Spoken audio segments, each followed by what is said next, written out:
All right, well, good evening. For those of you here and for those of you online, we're going to go ahead and get started. To start the presentation, we're going to take a roll back a few weeks ago and kind of put ourselves back in the time and place on what was going on during the Los Angeles County wildland fires and kind of reset our minds going into this conversation and Q&A tonight. So with that, we'll just show a brief clip here from BBC News, and then we'll get into some more information about this evening. Devastation comes to California. All right, dude. Yeah, let's get out of here. Residents flee for their lives. There's nothing we can do now, bro. We had everything, like the sentimental things. Like, my mom passed away. I had only a few things of hers left. All the stuff that's here is replaceable. People are not, so having the family is the most important thing. Homes are destroyed on an unprecedented scale. People would normally be driving up and down here with surfboards on top of their cars, ready to enjoy a day at the beach. But right now, it just looks like some sort of apocalypse. Firefighters struggle to hold back the flames. All 29 fire departments in our county are not prepared for this type of widespread disaster.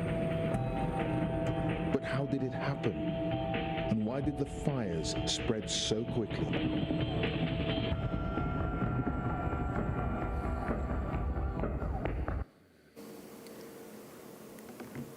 So certainly a lot of tragedy and sadness going on in Los Angeles, and we were privileged here at Aurora Fire Rescue to have firefighters deployed to that incident. So this evening you'll get to hear from them. You'll get to hear from me and some other folks here. My name is Eric Hurst. I'm a public information officer here at Aurora Fire Rescue. And in the panel we have 3 firefighters who are on the wildland team that deployed with Brush Engine 13 to this incident, and they're going to tell us about their experiences. We also have Edward in the front row. He's going to help us talk about how to be safer, community risk reduction specialist and an expert in preparedness. And then we have Assistant Chief Hunter Hackbarth here with us tonight. And I'm going to turn it over to Chief Hackbarth for some opening comments, and then we'll keep going. Chief? Welcome. We appreciate people taking the time to help us celebrate the return of our wildland crew and learn about protecting themselves in a wildfire and other emergencies. Aurora Fire Rescue's wildland specialty team has an important role in protecting Aurora whenever there is a brush fire. In Colorado's dry climate, wildfires are always a threat. It's incumbent on us all to stay vigilant and do what we can to protect ourselves and the community. We look forward to spending part of your evening and sharing tips with you to help protect our community from wildfire.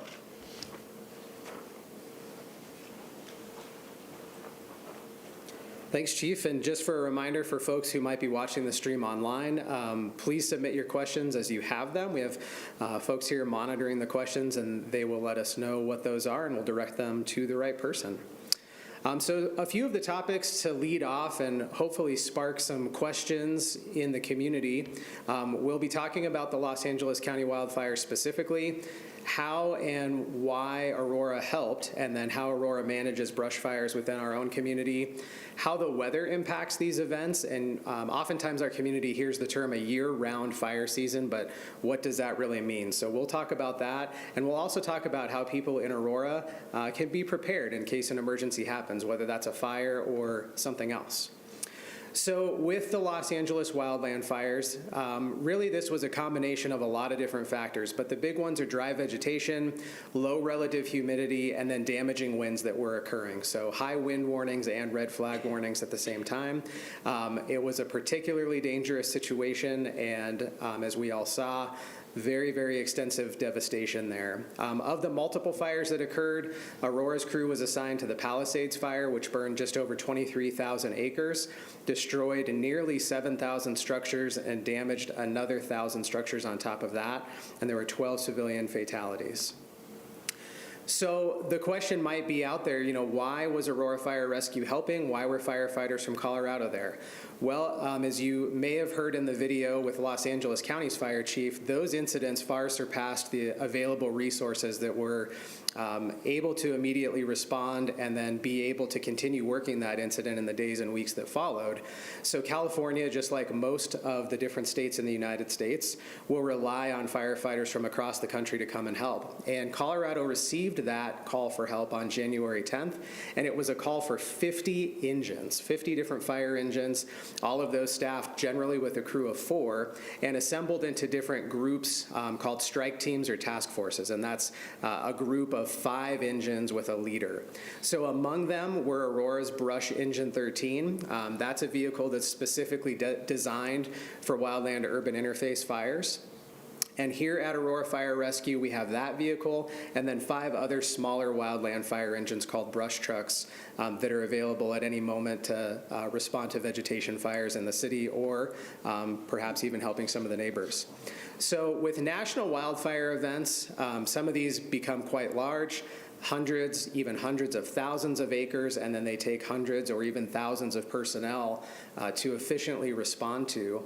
And they're traveling out of state to do that, sometimes even from out of the country. And the good news is for Aurora is that these deployments are 100% reimbursable. So the cost of the engine, the fuel, the personnel going out there to work, all of that is reimbursed to the city, so there's no dollar loss there. A look at 2024, within the city of Aurora, AFR responded to 293 vegetation fires last year. So we certainly have fires closer to home. They're not just in California. Thankfully, most of those vegetation fires are quickly extinguished. They're kept small by the AFR crews. And the goal at Aurora is to keep them less than 1 acre 90% of the time or more.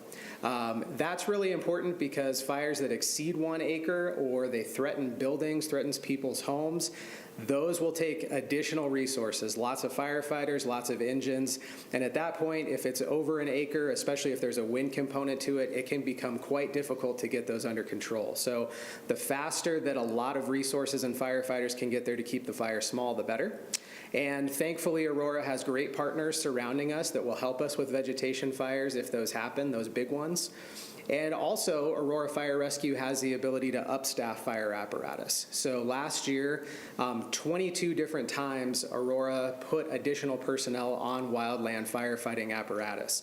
Some of those were red flag warning days when the weather was really dangerous, and other times that was around the 4th of July, just knowing that there are more opportunities to have fire starts because of fireworks. So earlier I mentioned the difference with a year-round fire season and how folks who have lived along the Colorado Front Range might think that that's different than in the past. And there's a few different factors that contribute to that. Most notably, it's dry fuel moisture. So if we haven't had measurable precipitation, whether that's rain or snow in recent days or weeks, that can contribute to vegetation like weeds and small grasses that are readily available to ignite if there's a spark or something that starts them on fire. And if you combine that with gusty wind, then that's an even more dangerous condition where the fires can spread quite rapidly. So firefighters are paying attention to the forecast daily and looking days, weeks in advance on what might be predicted, and always looking for that prediction and also what a worst case scenario might be to judge the staffing and response levels. When we talk about preparedness, there is a lot that people can do, and we don't want people to just think if they live in the middle of the city that they're not in danger or their property's not in danger of a fire starting. Everybody can take measures at their home or the building that they live in to be safer, whether they're in the city center, whether they live along open spaces or some of the creeks that go through the city. All of us can do more at home to be safer, and we want to focus on that home ignition zone, which is the first 0 to 5 feet away from your home or building as a focus point. So think of all the things that might collect embers or maybe where a lit firework could land, and you want to avoid having anything that could ignite around your home, and then that could start the home on fire. So lots of information there that we can get into more and more, but generally just keeping that outside of the home and especially things up against the home clear of anything that can burn. Another really important thing for Aurora residents to do, if you haven't already done so, is sign up for Alert Aurora. And this is a way for 911 dispatchers to notify residents if they need to be aware of something happening, whether that's a shelter in place, perhaps there's a violent situation or a hazardous material situation, or perhaps it's even an evacuation for some reason, like an approaching fire. We want residents to be signed up for that. We also want folks who work in the city to be signed up for that as well. So whether you're living or working or visiting Aurora, having those notifications set up on your phone are really important. You can use that QR code to sign up, and alerts can be sent to your cellular device, to your email, to receive text messages and voicemails there. So really important to do. The other thing to highlight is that only about 5% of Aurora residents are actually signed up for this. This is an opt-in system. So really important to do that. And then the last note there on your mobile phone settings, somewhere around where you would toggle Amber alerts on or off, there should be a WEA alert setting, which is WEA, that's Wireless Emergency Alerts. That is another capability that Aurora has to notify people in the city who aren't signed up for Alert Aurora, but it's good to be signed up for both of those. Make sure that you toggle that WEA alert on, and that should help protect you as you travel outside of Aurora, travel around the country, to receive those alerts too, just in case wherever you're traveling to has an emergency occurring. So with that, we definitely welcome you to submit questions, and we have a few to start the evening off with. So I will toss the first question to Captain Jeremy Sones, and that is if you can tell us about your experience deploying to Los Angeles and what that was like. Yeah, absolutely. I kind of break it into two parts: departure and travel, and then arrival and assignment, and then our assignments.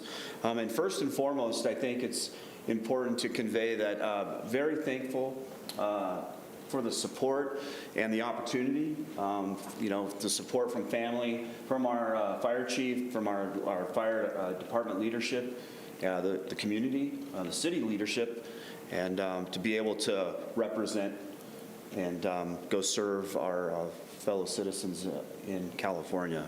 So I just want to make sure that we have that out on the table. Initially on our departure and travel, I always focus on our crew and apparatus and the launch of that, and ensuring that the crew dynamic, learning that, and that we're safely going to travel and arrive to our assignment. So that's something that I'm focused on early on. The crew dynamics was interesting on this one. First and foremost, Lieutenant Servas and I have been assigned before on fires. At this point, he is training to be an engine boss. So he was given the reins to be a trainee, and so that provides a dynamic where I have the opportunity to sit back, offer advice, and let him impart his leadership and affect his leadership for the crew.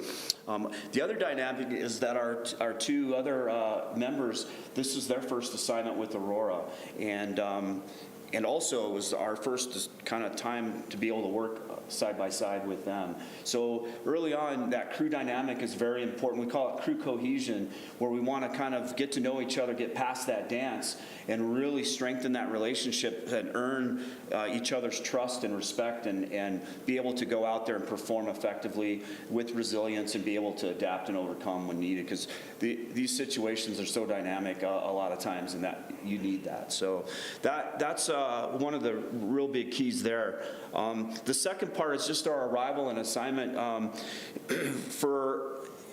We're working with the strike team and a leader. Our leadership was from Salida, and then our crews in the strike team were from Boulder, Mountain View, Left Hand Canyon, and that Hudson Lock Buoy area. And so we're needing to forge relationships with them just as much as within our crew, for all those same reasons. And so again, getting past the dance, getting to know them, and early on, and so that we can all work together.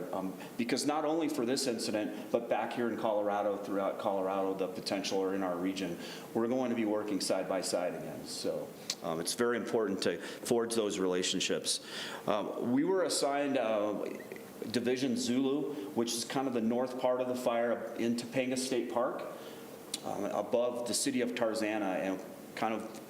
we were providing a vigilant readiness there, hot spotting, and having a readiness in case other fire starts occurred or the fire got out of the perimeter. In one of our shifts, we were up in the Division Alpha, and that was up in the Palisades communities where a lot of the devastation was. And for that shift, our job was to patrol and to interact with the public and assist where needed. So that's kind of an overview of our time spent on this assignment. Great, thanks for that overview. Michael, question for you. So as a firefighter getting ready to deploy, you get the call that you're going. It's a 14-day assignment that you're going to be there with some travel days on either side of that. How do you prepare when that call comes in? How do you know what to pack? I mean, just from the human side of things, I think most people are preparing for a 2-week vacation a long time in advance before that happens. So tell me about how that goes for you. Yeah, so the way that it works for us is we've got a list basically that kind of outlines who is in each position and who's probably the next one up. I mean, obviously, you know, that can change if anybody's unable to at the last minute. But you kind of have a little bit of notice, you know. So for us, we got a text from Captain here, I think the night before or something like that, that was just like, hey, heads up, you know, you guys might be going, we might be getting the order tomorrow, we're not really sure when, you know. So everybody's bags were all packed and everybody was ready and waiting. And that call came the next morning, and I think we have about 2 hours to get there between when you get the order and when we have to leave. So I think we got the order sometime around 10 o'clock in the morning, and we had to be ready at noon, and then we had to prep a little bit, and I think we were out at like 1:30. But it's an 18-day assignment, or it's, you know, including travel. So I think that we came back on our 18th day, and you know, it's a lot to pack in a small bag, and you know, you have to be ready to kind of traverse every situation that you have there. So luckily we're provided with a list of some recommendations and stuff like that of, hey, you should be bringing this in case or bringing that in case. Yeah. Great, thanks for that. And then Jeremy, back to you. So you had mentioned earlier too that the deployment benefits Aurora firefighters while they're out there. Tell us about how that works. In particular, the training? Yeah, exactly. So from a training perspective, task book perspective, and getting signed off, and then how that experience will benefit Aurora when you come back. Right. Yeah, so on this particular incident, with all the resources and all the incident management challenges, there is some time where we're potentially staged and waiting for an assignment. So that gave us an opportunity to really forge those relationships and allow Lieutenant Servas to really work that leadership role and kind of lead us in that and make those decisions that needed to occur. So that's kind of part of the training, learning, you know, kind of going over our radios. The radios that we use, the communication systems are a little bit different than what we use in the city, so we don't get a chance to get our hands on those very often. And so there's time spent, you know, training on that and working through that in case we have to input a radio channel really quickly on another incident that we are sent to or within our division or our assignment.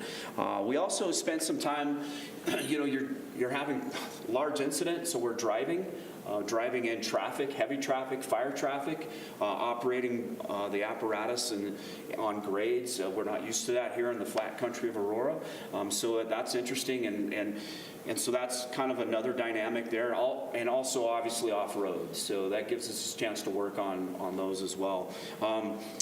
Training with our strike team, getting a chance to get to know each other. Everyone's carries their hose packs a little differently. So in case we had to do hose line construction, we worked on, you know, training, work on basically deploying the hose packs together, and all the different agencies there that were with us. Luckily, thankfully for us, we had a lot of experience on all the different rigs that were there in our strike team, so that really helped us grow and develop. internally as a crew and then as a team as well. Hand line construction with hand tools, we did that with saws, so we had practice on that and working together in case we got called to go and build hand line construction. So obviously on this assignment we're working on other positions such as being a lookout, taking weather observations, and let's see what else. I'm trying to think here. I have some notes here. Oh yeah, one thing for me is technology. Always getting better at that and navigating that. So maps, compasses, technology, and learning and letting everyone have an opportunity. Everyone has different aptitudes, so I tend to be the learner in that. Learning from our crew. So yeah. So that's the training was really beneficial when we had that time to institute that and be a part of that. So. Great. Yeah, thanks for highlighting all those, the professional wildland specific tasks there. For any of you, from the personal side of things, are there any memorable moments that come to light that you can think of that the community would like to hear about that experience?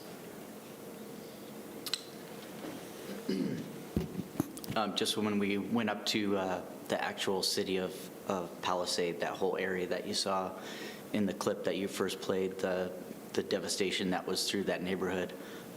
We went ahead and punched out and went up and saw an elderly lady trying to move some furniture or something up on a hill where we could locate her. And that whole time we'd been driving, we're like, today we really need to, see if we can interact with the public. So that was our opportunity to drive up and help a family kind of sift through the ashes and offer what we could, which was water and a tarp to put their belongings in. So just kind of giving our empathy to their loss.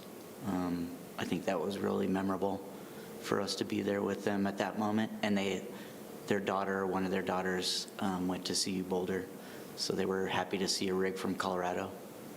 And one of them was pregnant. So we were just kind of helping out where we could, but that was very memorable. And it just, talking to somebody that has lost everything in a few hours is pretty traumatic, How about the other one, the story? Piece of paper one. Yeah. Oh, yeah, we were continuing on through Palisade after we stopped at LA Fire Station 69, where the president gave his briefing and his kind of his interview with his team and the mayor. We stopped by there and then we continued on, just kind of following the flow of the fire from where it began at drop point 1 all the way down to the coast. So we were getting closer, just going through houses, seeing if there was any smoldering debris. And then there was, just on top of all this rubble, was a letter written by like a second grader about what they did over winter break. And it was burned all around it, and it was like, we went to Turks and Caicos. It's like, that letter, kind of helped me think, everything's destroyed, but their memories are still there. So it was pretty good to see that little letter there, and we wrapped it up and left it on the driveway for, who knows if it's the same house or not, but maybe that letter gets found one day. Sure. Yeah, super powerful there. And then we had heard that perhaps even before you arrived and started helping people in Los Angeles, you helped a motorcycle accident on the way out there too? Oh, that's right. We were driving to the incident command post out in Zuma Beach in Malibu, and it was at night, roughly 8 o'clock. I'm just kind of guessing there, but we were driving by and a lot of cars were slowing down, and we were in our convoy of the 5 apparatus and our strike team leader. And, cars have their flashers on, and we're trying to see what's going on. And there was a female motorcycle rider that was up against the center concrete barrier. And so all 5 Colorado rigs kind of blocked traffic. We got out. She had obvious injuries that needed to be addressed. All of us working together who we had just met that day were like, okay, I got this, and we were able to hand her off to the local EMS. Yeah. That's awesome. Yeah. Great crew collaboration there for sure. And then what else do you think is going to stick with you the most from this experience for any of you? One thing that I want to say is going on these assignments and being a part of like the Marshall Fire and going up there, there's always this image in the back of my head. It's like, this is the worst I've ever seen. I don't think it could get much worse. And all these wildfires that run through houses, and you're like, oh, there's a burnt out house. There's multiple burnt out houses around here, but the amount of devastation that we saw, I don't know how you top that. But California has a huge potential for a loss in another event just like Palisade. With the amount of homes and fuel and weather and wind and drought that they have, they can have another Palisade. Yeah. Yeah, I think just to echo that, I mean, I think it was something like 23,000 acres, which I think is something like 35 square miles or something. And just to put that to context, like what that would look like in Aurora, is huge. And just the pure devastation of it is, I don't think that we'll ever see anything like that again in our lives. And here in Aurora, we get like a house fire, a multifamily fire, and like that's a huge event for us. But to see, blocks, neighborhoods leveled with nothing left was really sad to see. So sure. Yeah, and Jeremy, the next one's for you. So these fires have to start somehow. Yeah. Fires have to start somehow. A lot of times when we see conflagrations like this, it's because of an outside fire, whether that's vegetation or something else. Right. So can you tell us about the factors that would lead from a small outside fire turning into a vegetation fire, and what that's like, what conditions make that worse and more dangerous? Right. I think in general we talk about the three influences of wildland fires: fuel, weather, and topography or terrain, right? And with fuel, one of the big factors is just that dry receptive fuel, usually a lighter loaded fuel like a grass. But it could also be, your trash or something as well, just starting. And then coupling that with the dry air, so low relative humidities, and then if you have terrain, obviously wind is going to be the wild card. I'll talk about that in a second, because that leads into is going to lead in to the next question. But topography or terrain also causes the fire. The heat rises, and so you have preheat, and then next thing you know, you have the fire traveling uphill a lot quicker and being channeled through features that potentially lead to fire behavior challenges. With the wind, obviously, I've always said it's the wild card. The wind is the wild card in these events, and the wind is everywhere. We can't control it. First of all, we try to control it. There's only very key figure, mentor in my life, made a comment the other day about this is one of the only disasters that we try to influence or try to control, and he's correct. And so with the wind, that is the wild card, and you can't control that.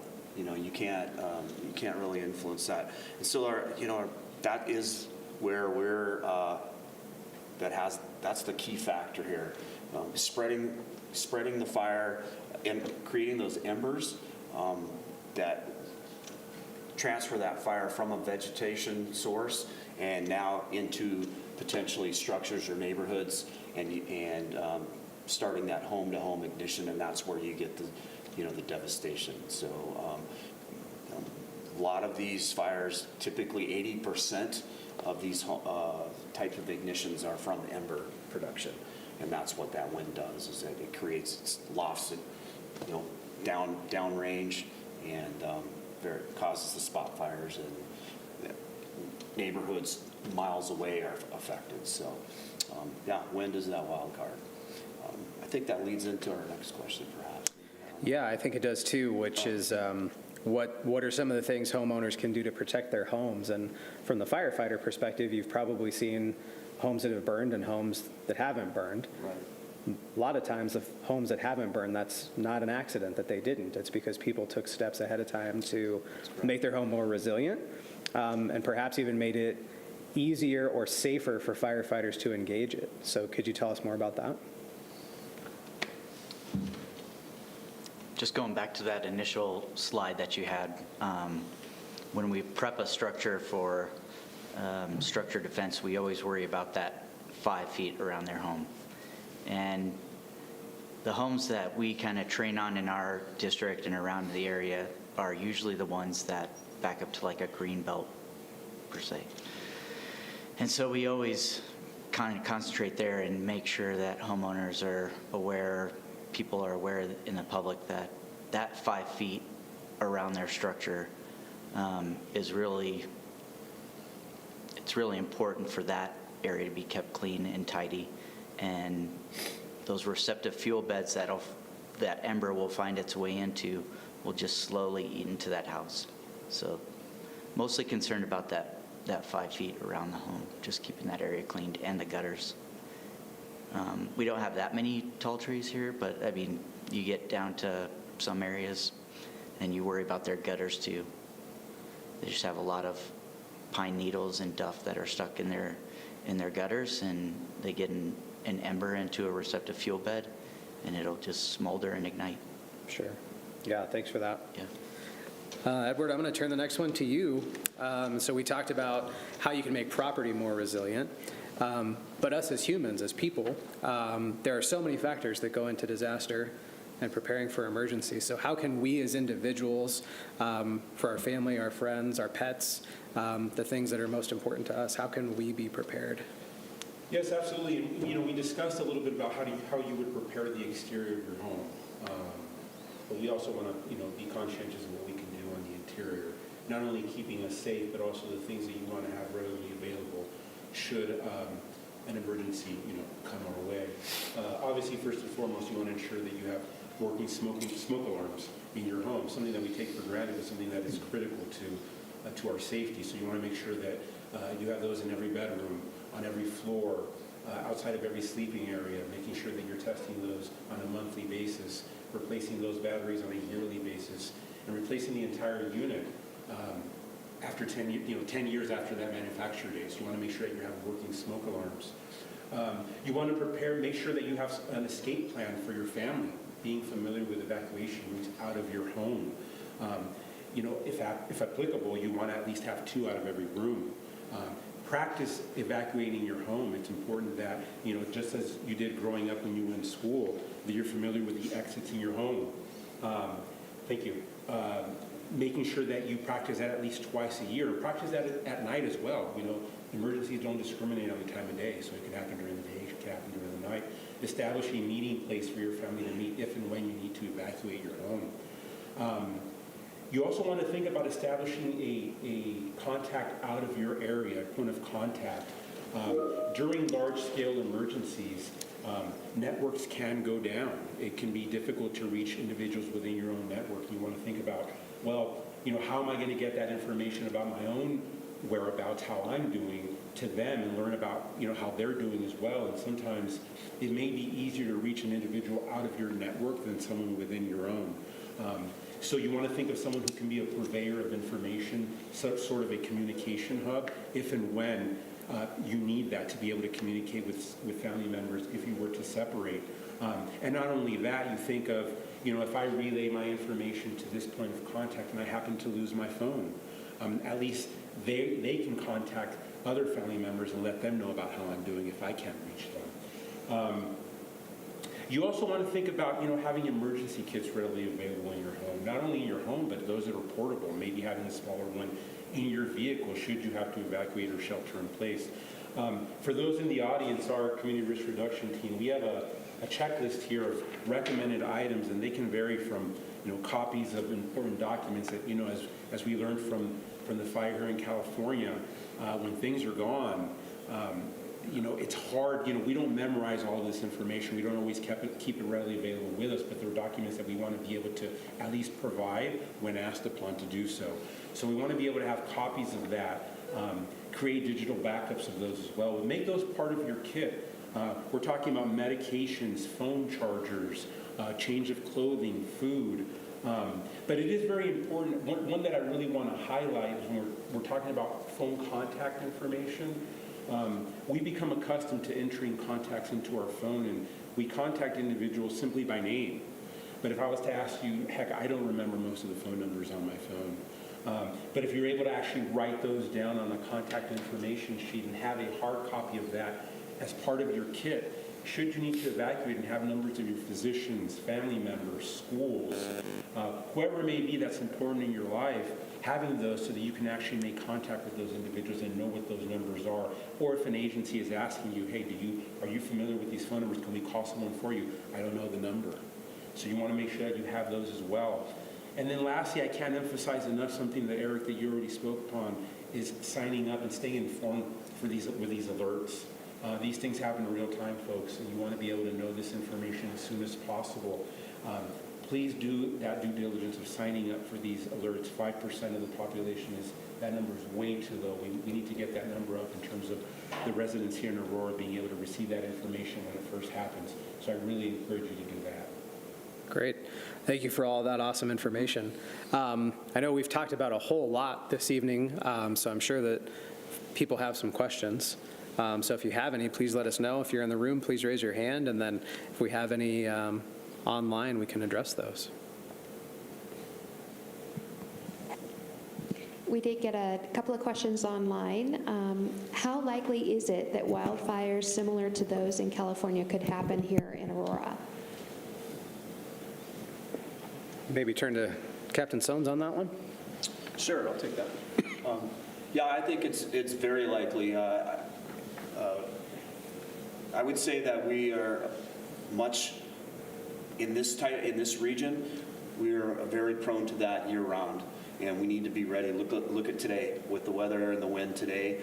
We have that, with the winter time, the fuels get drier. If we don't have any precipitation, and you have the wind, you have that potential.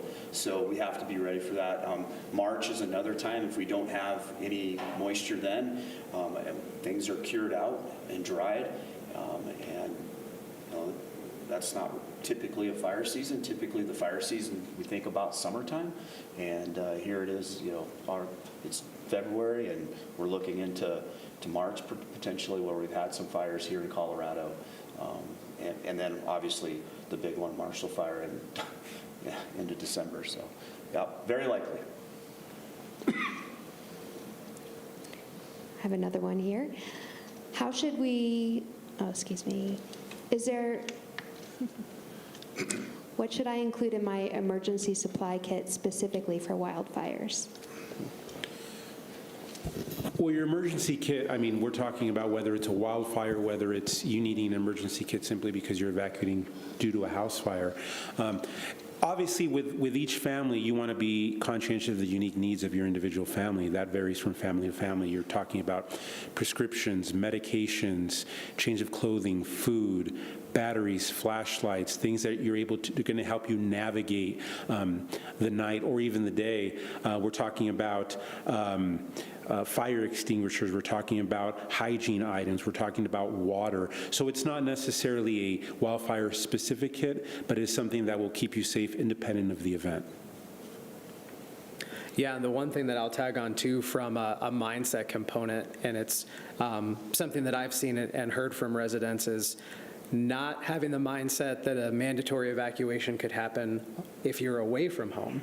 So if you have kids that are home alone, pets who are there, or adults who have mobility problems and may not be able to evacuate on their own, having a plan ahead of time so that if you're not home when there's an evacuation, what are you going to do in that instance as well? So more of a mindset thing there, but something to consider in a plan as well.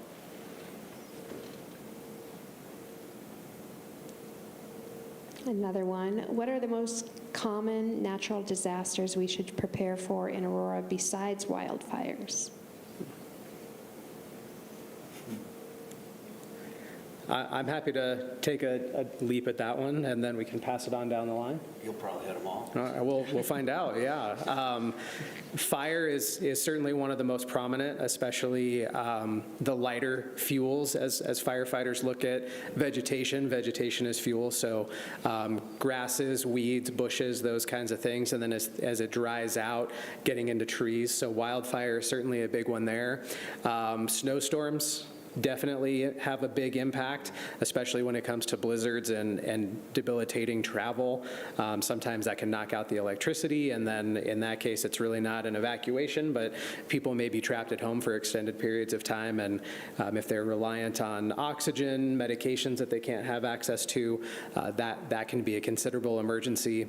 And then on the other side of the seasons, certainly with weather, severe weather in particular, Aurora is no stranger to having tornadoes touch down within the city or near the city limits, and so being prepared for a tornado event is important, and going to the lowest level of the home or an interior room or closet that is windowless is the thing that people would want to do there. And then certainly something to keep in mind as people drive throughout the city of Aurora, you may see tornado sirens, and tornado sirens are meant to only be heard when you're outside. They're not intended for people who are inside of a building or a home to hear that and be alerted that there's a tornado, a warning that's been issued. So it's important to have another means of notification. Lots of different apps and local news services that you can sign up for on your cellular devices to get push notifications for tornado warnings, and then the NOAA weather radios are important. And then from the outside perspective, also going right along the same lines of severe weather would be the danger of lightning and damaging or injuring hail when folks are outside as well. So being weather aware is something that's really important, because it factors in our fire danger, it factors in severe weather, whether that's, the severe thunderstorms or snowfall. So those are the big ones when it comes to natural disaster potential that folks should have in mind. I'd just like to add, I think along those lines of hail and lightning, we get to flash flooding, and we had that flood in I think it was September of 2013. Obviously we get localized flooding, but that was more kind of along the Front Range. So flooding would be something that I think we should also be aware of and be prepared for. Yeah, and the key takeaway there is never driving through water that you don't know the depth of, and certainly not driving or walking through moving water. It doesn't take very deep water, just a couple inches, to sweep a person off of their feet or carry their car away. And the last question that I've got here right now is, if I live in an apartment, is there anything that I can do to protect my home or tell the property manager to do to reduce our risk? Well, I would again, going back to, I would like to see that the idea of having functioning and working smoke alarms, you are not an exception to that. Whether you live in an apartment, whether you live in a home, that is something that we want to see within your dwelling. So if that is something that is your apartment manager responsible for, or that is something that whether you live in a condominium or whether you live in an apartment, that is something you want to make sure that you still have. So if that is something that they are working with you on, continue to work with them, and please make sure that and reiterate to them and emphasize to them that it is something that it is important that you have in your residence as well. And the same thing can be said for knowing how to get out of that apartment and identifying those points in which you can evacuate that apartment should the need arise. So same things to kind of keep in mind.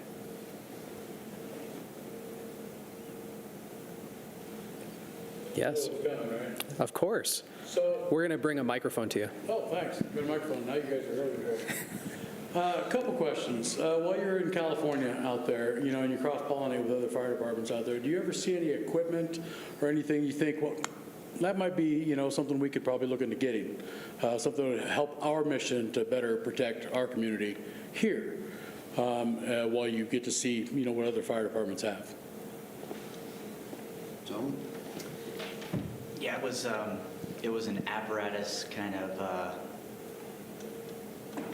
all types of apparatus. You know, you're just walking around, you're looking at hundreds of different fire engines, fire trucks, and you're looking to see how they're outfitted. Or one thing in particular was, how do we wrap hose on the back of our engine? And it made a lot of sense seeing one that was at an angle rather than straight back at like how ours are. So we're like, oh, that makes a lot. I wonder if we can develop something where the hose that we wrap around in the back, there's an angle bar that we can loop it over that would keep it on there and not fall off going down the road. But they just had a ton of different apparatus. Like we were talking about, these guys that would come up from Texas that have all these different type 3 engines that we're used to dealing with. And on our strike team, we were the only one with a different type of apparatus. So it was interesting looking at their setup compared to ours and trying to pick some ideas from them and things that we could do to ours. But definitely, yeah. I appreciate that. I was, curious about that because services do the same thing. Yeah. We're talking about and learn from each other in that respect. The other thing I wanted to ask you really quickly is, first of all, thank you for doing this. It's nice to have you all reaching out to try to provide a ton of information for us, those that are interested in learning about these things. As a citizen of Aurora, what can we do to help support you? Because you all the ones that are keeping us safe. Whether it's voting, whether it's, whatever. Is there anything that we can do as citizens, besides, trying to be active on these kinds of things, to help you all in your mission? Because as I was telling Jeremy earlier, some people don't think about things until they need to think about things. And they're dialing that 911 or they're, what can we do to make your jobs easier?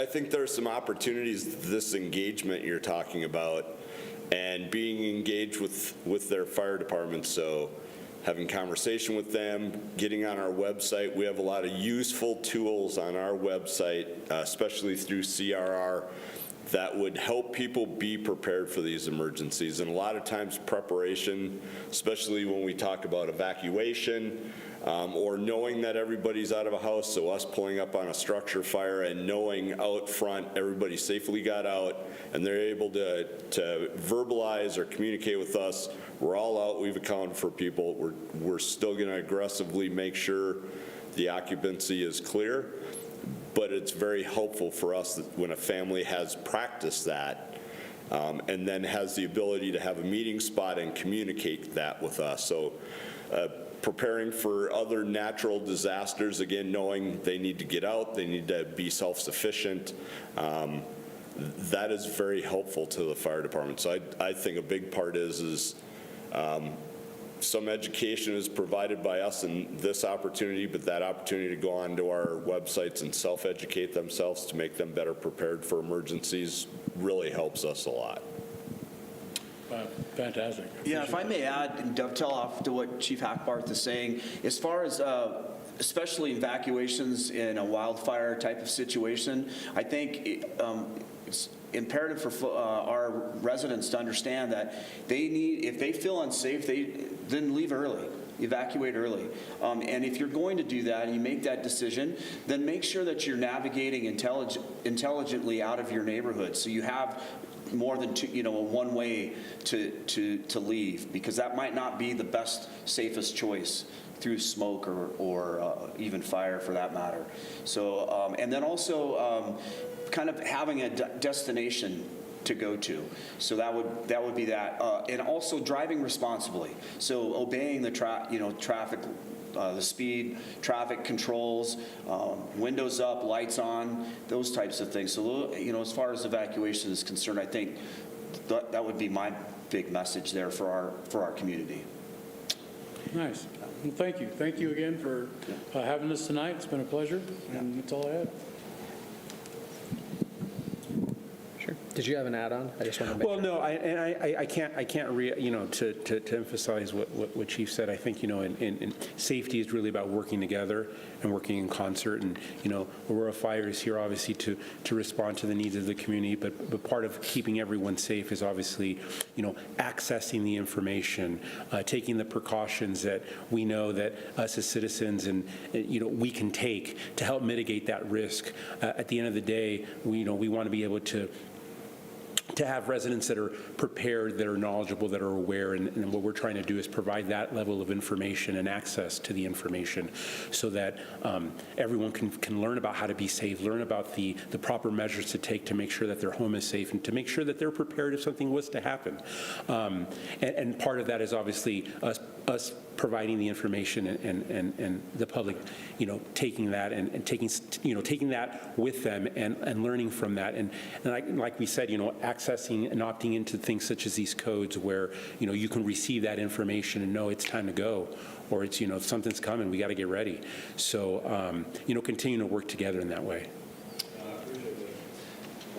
Yeah, and I'd just like to add, if I could add one last thing, it kind of with what Eduardo was saying, was that this is a partnership. It's imperative to everyone understand that the fire department has their responsibility for being prepared and to execute when needed. But then you have our community, being prepared as well, and then our land managers and property managers. That's taking care of their lands and creating that defensible space.